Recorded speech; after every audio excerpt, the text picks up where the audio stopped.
आजपर्यंत कधीही नव्हतं एवढं प्रदूषण हे मुंबईत आपण सर्वांनी अनुभवलेलं आहे की मुंबईचे रस्ते आम्ही धुवू आणि कृत्रिम पाऊस पाडू. यांच्याकडचं सगळंच कृत्रिमच आहे. केंद्राच्या नाठाळ किंवा नाकर्ते विचित्र धोरणामुळे कांदा शेतकरी रडकुंडीला आला होता. आज जे मुख्यमंत्री जे आहेत असंविधानिक, ते स्वतःचं घर सोडून इतरांची घरं धुंडाळत आहेत. कारण मधल्या काळामध्ये सुद्धा दुसरे हाफ होते ते छत्तीसगडला का मध्य प्रदेशला प्रचाराला गेले होते. आज कुठे गेले ते कल्पना नाही. पीक विमा योजनेची अग्रिम रक्कम ही शेतकऱ्याच्या खात्यात गेली नाही तर मी दिवाळी साजरी करणार नाही. शेतकऱ्याच्या पुत्राने पंचतारांकित शेतीमधनं या शेतकऱ्यांची चिंता का ते वाहत नाही आहेत की आपले प्रधानमंत्री क्रिकेटच्या फायनलला जातात पण मणिपूरमध्ये जात नाही. बोलायचं झालं तर माझ्या तरी आठवणीमध्ये आजपर्यंत कधीही नव्हतं एवढं प्रदूषण हे मुंबईत आपण सर्वांनी अनुभवलेलं आहे. आणि त्याचं कारण काही तज्ज्ञांशी मी जे बोललो ते असं होतं की नियोजन शून्य विकास कामं, आणि त्याच्यामध्ये सगळीकडे धूळ आणि धुळदाण झाली होती. ते प्रदूषण बघितल्यानंतर आपल्या असंविधानिक मुख्यमंत्री आणि सरकारने असं जाहीर केलं होतं की मुंबईचे रस्ते आम्ही धुवू आणि कृत्रिम पाऊस पाडू. यांच्याकडचं सगळंच कृत्रिमच आहे. पण तो कृत्रिम पाऊस सुद्धा त्यांना पाडता आला नाही. सुदैवाने, मी मुंबईपुरतं बोलतोय, सुदैवाने की पाऊस पडला आणि हे प्रदूषण थोडंसं ओसरलं असावं असं वाटतं. मात्र त्याच वेळेला मुंबई व्यतिरिक्त संपूर्ण महाराष्ट्रामध्ये बऱ्याचशा भागामध्ये या अवकाळी पावसाने आणि गारपिटीने शेतकऱ्यांचं प्रचंड नुकसान झालेलं आहे. माझ्या प्राथमिक माहितीप्रमाणे उत्तर महाराष्ट्र, विदर्भ, मराठवाडा या भागामध्ये जवळपास 1,00,000 हेक्टर शेतीचं नुकसान झालेलं आहे. उत्तर महाराष्ट्रामध्ये तर गारपिटीने संपूर्ण द्राक्षाच्या बागा आणि कांद्याचं जे काही पीक होतं, यावेळेला खरीपाची लागवड कांद्याची थोडी उशिरा सुरू झाली होती सप्टेंबरमध्ये. म्हणजे डिसेंबरला हा कांदा काढणीला आला असता, तो पण गेला. एक तर गेल्या मोसमामध्ये केंद्राच्या नाठाळ किंवा नाकर्ते विचित्र धोरणामुळे कांदा शेतकरी रडकुंडीला आला होता. आता कांदाच गेला, त्याच्यामुळे करणार काय? बरं, हे सगळं बघितल्यानंतर मी सुद्धा 2.5 वर्ष मुख्यमंत्री होतो आणि काही गोष्टी मुख्यमंत्र्यांना बसल्या जागेवरती येतात. म्हणजे माहिती जी असते ती बसल्या जागेवरती, काय फिरण्याची गरज नसते. आज जे मुख्यमंत्री जे आहेत असंविधानिक, ते स्वतःचं घर सोडून इतरांची घरं धुंडाळत आहेत. म्हणजे आज सुद्धा मुख्यमंत्री कुठे आहेत असं जर विचारलं तर माझ्या माहितीप्रमाणे ते तेलंगणाला गेलेत. तेलंगणाला जाऊन काय प्रचार करणार, कुठल्या भाषेत बोलणार, काय ते सुरत, गुवाहाटी, गोवा कसं त्यांचं हे चोरटेपणाचा सगळा जो काय प्रवास आहे तो तिथल्या लोकांना सांगणार आहेत का? स्वतःचं घर न सांभाळता दुसऱ्याच्या घरामध्ये डोकावणारे हे भुरटे हे राज्याला न्याय देऊ शकत नाही आहेत. एक तर राज्य असंच पडलेलं आहे वाऱ्यावरती. एक सुद्धा म्हणजे एक फुल दोन हाफ, दुसरे दोन हाफ कुठे आहेत काहीच कल्पना नाही आहे. कारण मधल्या काळामध्ये सुद्धा दुसरे हाफ होते ते छत्तीसगडला का मध्य प्रदेशला प्रचाराला गेले होते. आज कुठे गेले ते कल्पना नाही. दुसरे ज्यांच्यामध्ये डेंग्यू झाला होता ते कुठे आहेत त्याची माहिती नाही आहे. मग शेवटी ह्या राज्याचा मायबाप कोण आहे? विशेष म्हणजे मी जे मगाशी सांगत होतो की काही गोष्टी या मुख्यमंत्र्यांना माहिती मिळत असते. ती माहिती अशी आहे की साधारणतः गेल्या काही दिवसांपूर्वीच आपल्या हवामान खात्याने एक इशारा दिला होता की या काळामध्ये अवकाळी पाऊस होऊ शकतो, गारपीट होऊ शकते. काय केलं मंत्रिमंडळाने, काय केलं मुख्यमंत्र्यांनी? आपल्या कृषी मंत्र्यांनी असं मध्ये जाहीर केलं होतं, धनंजय मुंडे, की दिवाळीपूर्वी पीक विमा योजनेची अग्रिम रक्कम ही शेतकऱ्याच्या खात्यात गेली नाही तर मी दिवाळी साजरी करणार नाही. मला तर काय ते नंतर दिसले नाही. दिवाळीमध्ये फटाक्यांचा आवाज ऐकू आला पण मुंडेंचा आवाज कुठे ऐकू नाही आला. त्यांनी कुठे फटाके वाजवले मला काही त्याची माहिती नाही आहे. मग शेतकऱ्यांना पीक विमा योजनेची अग्रिम का होईना रक्कम मिळाली का, त्यांच्या खात्यात जमा झाली का, मिळाली असेल तर किती मिळाली, किती जणांना मिळाली? आणि जी काही माहिती आहे ते काही जणांची तर थट्टा झालेली आहे. 20-20 रुपयाचे चेकसुद्धा मिळालेले आहेत. मग कारभार कुठे?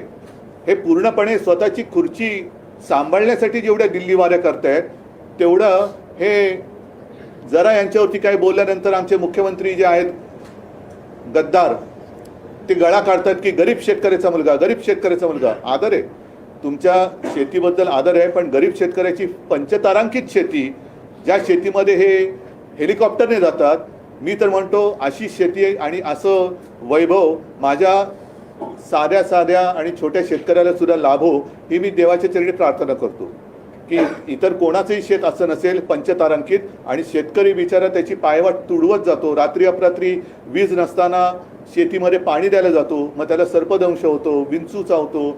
असं असं या पंचतारांकित शेतीमध्ये होत नाही, पण तिकडे जाऊन गळा काढतात. मग ह्या शेतकऱ्याच्या पुत्राने पंचतारांकित शेतीमधनं या शेतकऱ्यांची चिंता का ते वाहत नाही आहेत. आणि हे जे रेवडीबाज आहेत भाजपवाले, इतर राज्यांमध्ये निवडणुका असताना रेवडी उडवत आहेत. आम्ही तुम्हाला आम्ही ती इलेक्शन कमिशनकडे विचारणा केली, त्याचं उत्तर यायचं आहे की रामलल्लाचं दर्शन, ह्याचं दर्शन, त्याचं दर्शन. अहो, तुमचं दर्शन शेतकऱ्याला कधी देणार? तुम्ही जे काय तिथे रेवड्या उडवत आहेत, 400 रुपयात गॅस सिलेंडर, इतक्या रुपयात हे देणार, तितक्या रुपयात ते देणार. मग महाराष्ट्राने काय तुमचं पाप केलेलं आहे? महाराष्ट्रामध्ये निवडणुका आल्यानंतर तुमच्या तिजोरीची दारं उघडल्यासारखी दाखवणार, पण तोपर्यंत माझ्या महाराष्ट्रातल्या शेतकऱ्याचं आणि इथून एकूण महाराष्ट्राचं जे काय संपूर्ण वाट लागणार आहे त्याची जबाबदारी तुम्ही घेणार आहात की नाही? आणि मध्ये मला खरंच एक प्रश्न मला पण पडला, मला वाटतं त्या प्रियांकानी विचारला की आपले प्रधानमंत्री क्रिकेटच्या फायनलला जातात पण मणिपूरमध्ये जात नाहीत. मग तोच प्रश्न माझा असा आहे की आमचे मुख्यमंत्री आहेत, पंतप्रधान आहेत, गृहमंत्री आहेत, त्यांना सगळ्यांना बाकीच्यांवरती दमदाट्या करायला वेळ आहे, इतर राज्यात प्रचार करायला वेळ आहे, इतर राज्यात रेवडी उडवायला वेळ आहे, पण माझ्या महाराष्ट्रातल्या शेतकऱ्याच्या पाठीवरती हात फिरवायला ते कधी येणार? हा एक प्रश्न आहे. कारण ही आता जी प्राथमिक माहिती मी तुम्हाला दिलेली आहे, साधारणतः 6च्या आसपास काहीतरी जीव गमावले गेलेले आहेत आणि 100च्या आसपास जनावरांची प्राणहानी झालेली आहे. यांचं काय करणार? आणि सगळ्यात महत्त्वाचा विषय की मुख्यमंत्री स्वतःचं घर सोडून घरोदारी फिरतायत. सरकार आपल्या दारी, यार पण कोणाच्या दारी जाते तुम्ही? तिकडे दुसऱ्या राज्यात जात आहे, त्या राज्याला काय मुख्यमंत्री नाही? स्वतः पंतप्रधान तिकडे विश्वगुरू आल्यानंतर हे तिकडे जाऊन काय आणखीन दिवे लावणार आहेत? तुम्ही स्वतःचं राज्य, स्वतःचं घर का नाही सांभाळत? या शेतकऱ्यांना तुम्ही कधी मदत देणार आहात? आणि भाजपला सुद्धा माझा प्रश्न आहे की तुम्ही इतर राज्यांमध्ये जे काय सगळं मुक्तपणाने थापा मारतायत, त्या थापा आता आवरा. आणि महाराष्ट्रामध्ये आज निवडणूक नाही आहे, पण निवडणुकीची आम्ही वाट बघतो आहोत, संपूर्ण महाराष्ट्रात वाट बघतोय. तेव्हा मात्र तुमचं जे काय हे कुभांड आहे, हे कुभांड फोडल्याशिवाय महाराष्ट्र राहणार नाही. तुम्ही लवकरात लवकर तुमचं ट्रिपल इंजिन असेल, आणखीन किती इंजिनं लावायची ते तुम्ही बघा, पण त्या इंजिनातून थापांचे धूद न सोडता भरघोस मदत आजच्या घडीला जी गरज आहे ती माझ्या राज्यातल्या शेतकऱ्याला करा. आणि ताबडतोबीने मी तर म्हणेन आजच्या आज कॅबिनेटची बैठक घेऊन या सगळ्या परिस्थितीचा आढावा घेऊन ताबडतोब तुम्ही मदतीची नुसती घोषणा नाही तर मदत करायला जाहीर करा, मदत करायला सुरुवात करा. मधल्या काळामध्ये आपल्याला सर्वांना कल्पना आहे की पीक विमा ज्या काही देणाऱ्या कंपन्या आहेत त्या कंपन्यांवरती शिवसेनेने आंदोलन केलं. जर काही परिस्थिती सुधारली नाही तर मी तमाम शिवसैनिकांना सांगतो आणि शेतकऱ्यांना सुद्धा आवाहन करतोय, मी आपल्याला भेटीला येईनच. हे तर आता काय झालेलं आहे की थोडीशी नेहमी घडणारी घटना आहे की असं दुष्काळ आहे, त्याच्यात अवकाळी आहे. आम्ही मध्ये गेलो होतो दुष्काळग्रस्तांची त्यांना एक दिलासा देण्यासाठी. आम्ही जातो, दिलासा देतो, विधान भवनामध्ये विधानसभेच्या विधिमंडळामध्ये प्रश्न मांडतो, मोर्चे काढतो, पण सरकार ढिम्म राहतं. आता हे सरकार बदलण्याची वेळ आलेली आहे. मी सर्व शिवसैनिकांना सांगतो की जिथे जिथे शेतकऱ्यांचं शेतीचं नुकसान झालेलं आहे त्यांच्या बांधावरती जा, त्यांना दिलासा द्या आणि त्यांच्यासह तिथल्या जिल्हाधिकारी कार्यालयावरती जाऊन जिल्हाधिकाऱ्यांना जा विचारा की तुमच्याकडे नक्की सूचना आल्यात तरी काय, पंचनामे जे पूर्वीचे राहिलेत आत्ताचे पंचनामे कधी करणार. कारण आजच एक बातमी आली, कृषी मंत्र्यांनी आपले जाहीर केले की आम्ही वस्तुनिष्ठ, आता कोणती वस्तू आणि पहिली निष्ठा कोणाची तुमची ते सांगा. ज्याची निष्ठाच कोणावर नाही तो वस्तुनिष्ठ माहिती घेऊन काय जाहीर करणार. त्याच्यामुळे या शेतकऱ्यावरती मी दया दाखवा असं म्हणतोय, करुणा दाखवा असं म्हणत नाही, दया दाखवा आणि लवकरात लवकर शेतकऱ्यांना मदत मिळवून द्या. सर, तुम्ही देखील जाणार आहे का बांधावर शेतकऱ्यांच्या? बघा, मी जाणं हा भाग आलाच, तेच मी तुम्हाला सांगतो की आता ओघाने आलंच. आम्ही जातो, शेतकऱ्यांना, शेतकरी बिचारे धाय मोकलून रडतात. पण काल सुद्धा एक मंत्री गेले असताना शेतकऱ्यांनी त्यांना विचारलं की तुम्ही काय मदत करणार असेल तर या, फुकाच्या गोष्टी करायच्या असेल तर निघून जा. ही जबाबदारी सरकारची आहे. आम्ही तर जाऊच, पण पहिले सरकार म्हणून जर अस्तित्वात आहे की नाही ह्याचा कुठेतरी सोक्षमोक्ष लागला पाहिजे. कारण हे आपलं घरदार वाऱ्यावरती सोडून दुसऱ्यांच्या घरामध्ये जर प्रचाराला जात असतील तर मग हे उपयोग काय? या मुख्यमंत्र्याचा आणि उपमुख्यमंत्र्याचा उपयोग काय राज्याला? घर सोडून दुसऱ्याची घरं तुम्ही म्हणजे त्यांची पण बरबादीच करायला जातात थापा मारून. आज बघितलं तर मला वाटतं कुठे तेलंगणात गेलेत वाटतं का महाराष्ट्र उघडा पडलाय, महाराष्ट्राच्या वरती गारपीट झालेली आहे, मृत्युमुखी पायी पडलेत, शेतकऱ्यांची वाताहत झालेली आहेत, घरदारं उद्ध्वस्त झालेत आणि तुम्ही प्रचाराला तिकडे जातात. लाज नाही वाटत? मग मी हे बोलल्यानंतर स्वतःच्या पंचतारांकित शेतीमधनं पुन्हा हे सांगणार की गरीब शेतकऱ्याचा मुलगा मुख्यमंत्री झाला. 2 दिवसात 16 ते 17 जिल्ह्यांमध्ये जे आहे ते गारपीट आणि अवकाळी पावसाचं नुकसान झालंय आणि त्यावरती शासन लक्ष ठेवून असं धनंजय मुंडे कृषी मंत्री म्हणजे काय करते नेमकं काय? आधी तुम्ही लक्ष ठेवून आहात.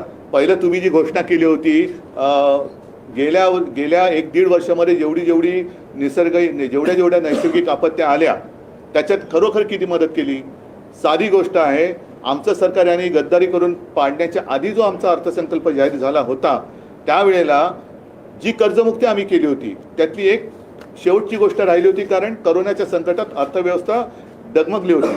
पण त्याही काळात याच शेतकऱ्यांनी आपली अर्थव्यवस्था तारून धरली होती आणि 50,000 रुपये एक प्रोत्साहनपर राशी नियमित कर्ज परतफेड करणाऱ्याला आम्ही जाहीर केली होती, द्यायला सुरुवात झाली होती. तिचं आता पुढे काय झालं ती सुद्धा देत आहे की नाही? दुष्काळग्रस्त भागामध्ये तुमचे पंचनामे झालेत की नाही? झाले असते तर मदत किती दिली? पीक विमा योजनेचे किती पैसे दिले गेले? आता अवकाळीचे पैसे तुम्ही कधी देणार? लक्ष ठेवणार ते लक्ष ठेवेपर्यंत तुमची जायची वेळ आली. आता या 1-2 महिन्यामध्ये सुप्रीम कोर्टाचा निकाल लागल्यानंतर लोकशाही आणि संविधानाप्रमाणे निकाल लागेल आणि तो लागला तर यांचे हेच जातील. मग हे कुठे हे कोणाच्या लक्षात पण येणार नाहीत कुठे. उद्धव जी, 6 लोगों की मौत हुई है, 100 जानवरों की अब तक मौत हुई बेमौसम बरसात से. मुख्यमंत्री तेलंगाना के प्रचार में व्यस्त है. शिवसेना की क्या भूमिका है? मैंने यही कहा ना कि अपना खुद का घर जो संभाल नहीं सकते वो दूसरों का घर क्या संभालेंगे? आज अपना घर मतलब महाराष्ट्र, मेरा महाराष्ट्र, अपना महाराष्ट्र, वो संभालने की जरूरत है. कुछ काश्तकारों की जान गई है. 6 लोग आपने जैसे कहा कि उनकी जान गई है. 100 के आसपास उनके जो जानवर होते हैं, गाय होती है, भैंस होती है. गौवंश हत्या बंदी, इसमें जो मर रहे हैं उसका आप क्या करेंगे? और ऐसी स्थिति में मुख्यमंत्री दूसरी राज्यों में जाकर दूसरे पार्टी का प्रचार कर रहा है. ये बाला साहब के विचार नहीं थे ऐसे. ये बाला साहब के विचार और ये हिंदुत्व हमारा हिंदुत्व नहीं है. ऐसा हिंदुत्व नहीं है कि घर में तबाही है और दूसरे घर में आबादी के लिए आप जा रहे हैं, अपने वोटों की आबादी बढ़ाने के लिए. जिस तरीके से मुख्यमंत्री ने कल कहा कि हमने सभी जिलाधिकारियों को सूचित किया है कि पंचनामा करें और उनको मदद देने को लेकर, क्या आज तक क्या किया बताओ ना. और ये कोई इंसानियत नहीं होती है. सिर्फ सूचना देने की आवश्यकता है और आप वहां जाते हैं तो आपकी जरूरत नहीं है राज्यों को. इतना पानी पाहिजे आपकी मतलब उनकी क्या आवश्यकता है? तो जिलाधिकारी है ना, वो संभालने के लिए है. तो इन्हीं लोगों ने कोरोना के समय में काम किया था ना, तो वही संभालेंगे राज्य. किसानों का पूरा मुद्दा छोड़कर इस समय जिस तरीके से महाराष्ट्र के भीतर जाति मैं इस विषय में नहीं जाना चाहता. इसके लिए ये बड़ा मुद्दा अलग है. लेकिन आज के दिन सभी जो काश्तकार है, जो सभी को अपना अनाज, अपना पसीना बहा के और खून पसीना एक कर पूरे देशवासियों को अनाज देते हैं, वो आज संकट में. उसके लिए आज सरकार मेरी जगह पर नहीं है. महाराष्ट्र में सरकार ही नहीं है, सब प्रचार में व्यस्त है. और यही मैं कह रहा हूँ कि दूसरे अन्य राज्यों में भाजपा के नेता प्रधानमंत्री से लेकर सभी रेवड़ी दे रहे हैं. तो महाराष्ट्र में ऐसा कौन सा गुनाह किया है, कौन सा पाप किया है कि महाराष्ट्र में आप आते ही नहीं? क्रिकेट के फाइनल के लिए जाते हैं, तब भी चुनाव था ना. तो चुनाव प्रचार छोड़कर क्रिकेट के फाइनल के लिए अगर प्रधानमंत्री जाते हैं तो मेरे महाराष्ट्र में आते क्यों नहीं है? और महाराष्ट्र ने ऐसा कौन सा गुनाह किया है कि आप काश्तकारों की ओर देखते भी नहीं हो?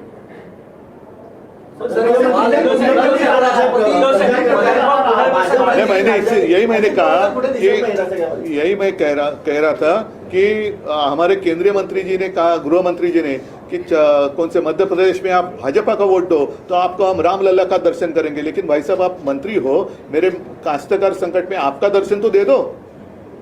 सर, अजित पवार गटात प्रचारात कुठेच दिसत नाही. मुख्यमंत्री प्रचार करतायत, राज्यातील भाजपचे इतर नेते देखील उत्तराखंडात प्रचार करतात, पण अजित पवार गट जो सध्या सगळे नाही, आता महत्वाचा मुद्दा असा, संजय राऊत जी म्हणाले ते बरोबर आहे. आपल्या राज्यात काही तालुक्यात आणि जिल्ह्यात दुष्काळ जाहीर केला, म्हणजे दुष्काळाचं संकट आहेच. त्याच्यासाठी तुम्ही काय केलं? आज सुद्धा कितीतरी टँकर सुरू आहेत आणि आमचे हे गद्दार म्हणतात आम्ही मुंबईचे रस्ते देऊ. पाणी कुठून आणणार? पाण्याचा नाश करतायत. तर एक तर दुष्काळात हा सरकारचा 13वा महिना आहे. दुष्काळात 13वा महिना म्हणतात, तसं सरकार म्हणजे 13वा महिना आहे दुष्काळातला.